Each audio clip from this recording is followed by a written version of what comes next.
Now, regarding the ongoing situation in Iran, I know there has been a lot of speculation amongst all of you in the media regarding the president's decision-making and whether or not the United States will be directly involved.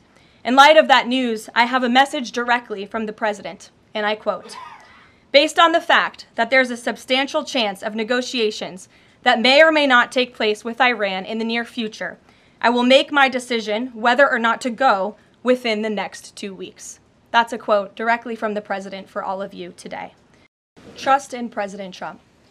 President Trump has incredible instincts, and President Trump kept America and the world safe in his first term as president in implementing a peace through strength foreign policy agenda. And with respect to Iran, nobody should be surprised by the president's position that Iran absolutely cannot obtain a nuclear weapon. He's been unequivocally clear about this for decades, not just as president, not just as a presidential candidate, but also as a private citizen. I am not tracking that on Mr. Witkoff's travel schedule, but I can certainly check in with him to be sure.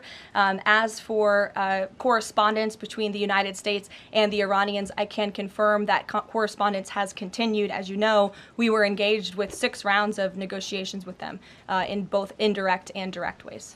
So the president is always interested in a diplomatic solution to the problems and the global conflicts in this world. Again, he is a peacemaker in chief. He is the peace through strength president. And so if there's a chance for diplomacy, the president's always going to grab it. But he's not afraid to use strength as well, I will add. Sure, the president's top priority right now is ensuring that Iran cannot obtain a nuclear weapon and providing peace and stability in the Middle East. It is a fact, and the United States government maintains this fact, that Iran has never been closer to obtaining a nuclear weapon. And then would the president go to Congress to seek war authority? I'm not going to engage in hypotheticals. I gave you the statement from the president. He'll make a decision within 2 weeks. And are you seeing any signs that China would get involved militarily to support Iran? I don't believe we're seeing any signs of that at this moment in time. As for Xi Jinping's offer, I will leave it to the president to respond to that himself.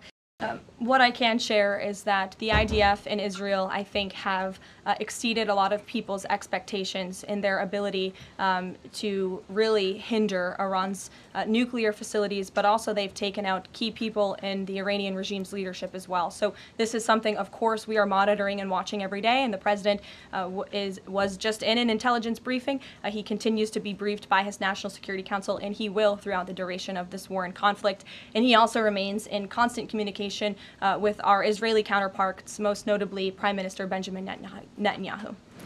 Look, Iran is in a very weak and vulnerable position because of the strikes and the attacks from Israel. And with respect to the president's statement, I shared that with all of you. And he has been very direct and clear. Iran can and should make a deal. We sent a deal to them that was practical, that was realistic, or they will face grave consequences. Why is he Look, the president hears all voices across the country, and he makes decisions based on his instincts. And he has always said diplomacy is his first option.